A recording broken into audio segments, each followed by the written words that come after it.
Hello viewers, this is Dr. Rudy from Kolkata, India. Today I am going to just discuss about some topic. The topic is hepatitis, because in the forthcoming week we are going to celebrate World Hepatitis Day on 28th of July 2021. On this occasion, I want to spread some awareness among the people, among the population regarding the hepatitis.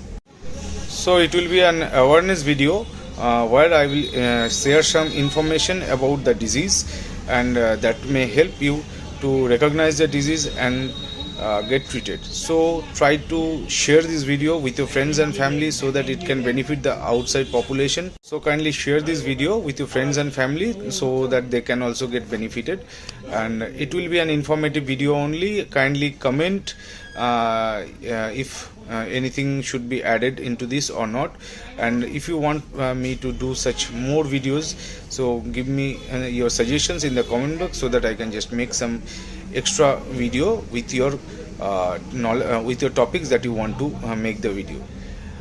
So hepatitis is an inflammatory disorder of the liver. It is caused by generally with viruses, sometimes from medications, some toxic agents and other factors.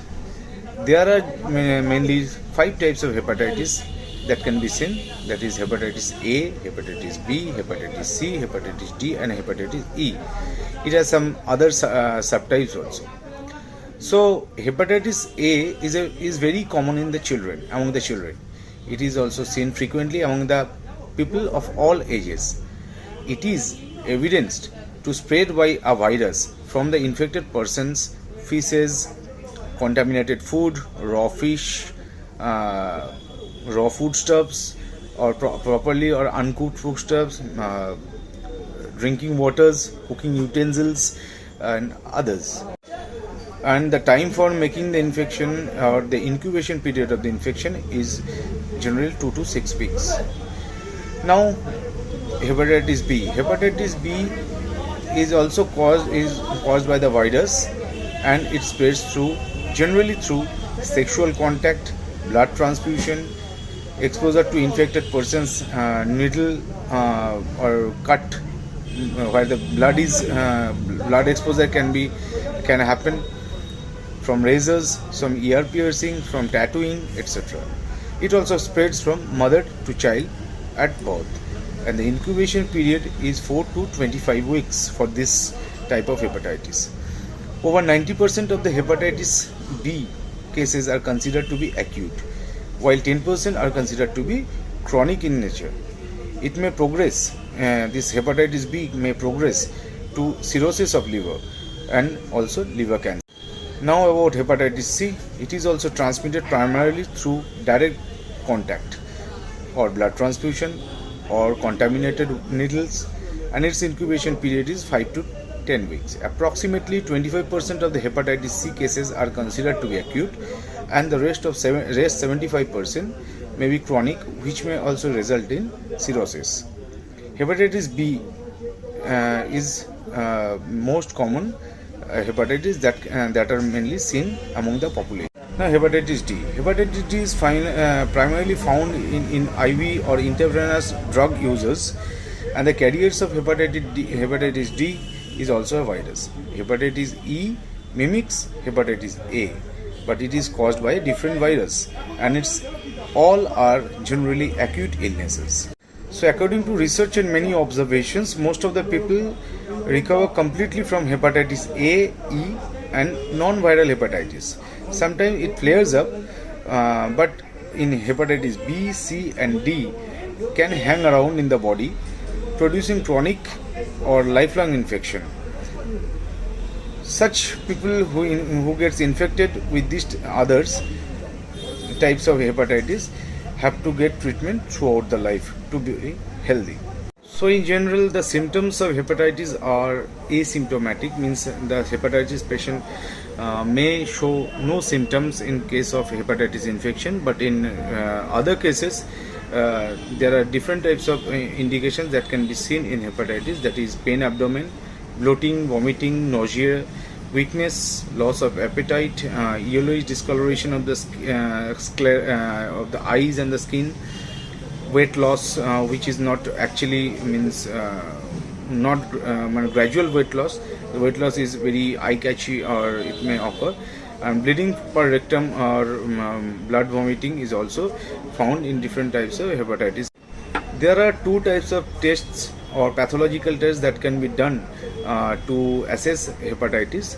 The first type of test is known as the quantitative test for detecting the antibodies of hepatitis, and the other type of test is qualitative test. And the qualitative test includes the enzyme immunoassay test, that is EIA, and recombinant immunoblot assay, that is RIBA, RIBA. These type of tests are majorly done in different diagnostic centers for detection of hepatitis. The quantitative test also includes two type of tests. One is Amplicor HCV monitor, and another is Quantiplex HCV RNA, that is BDNA.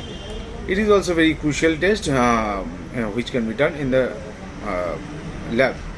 Apart from this, there are some routine blood tests, complete blood profile, that is CBC, can be done. There were ALT, that is ALT and SGOT are also carried out in order to diagnose hepatitis. In some cases where the progression is further, then the liver biopsy can also be done. So if you are feeling some symptoms like that, and you feeling that your body is not giving up, and you are not in a good health, and facing that type of symptom, at that time I will refer you to just go for the diagnostic test that I have already told, and get it done, because detection of hepatitis may help you to just get recovered from the disease and lead a normal life again. So there are some protective measures that you can take in order to protect yourself from getting infected with hepatitis. The protective measures that you can take is do not use shared needles. Always use some sterile needles in case of you are getting for a tattoo or a piercing, or taking some drugs or injections for medical purposes. Do not indulge yourself in unprotected sex. Use condom always. Try to restrict yourself with limited sex partner, not too many sex partners. That may also lead you to some contamination with hepatitis virus. Don't use some belongings or personal belongings, I must say, of some other person who might get infected with hepatitis. Be aware of all the norms and all the rules that should be maintained in a hospital while you are doing job or visiting a hospital. And pore sanitation, you have to improve the pore sanitation, and you have to develop some good sanitation for protecting yourself. And you should always take some safe drinking water, and try to carry some bottled drinking water from your home, or take some sealed packed water when you are away, so that the contamination doesn't happen from the water. And last but not the least, get vaccinated with hepatitis A and hepatitis B vaccination. That will also protect you from hepatitis. So I should end the video because it is already too lengthy, and I have already shared the important information about hepatitis.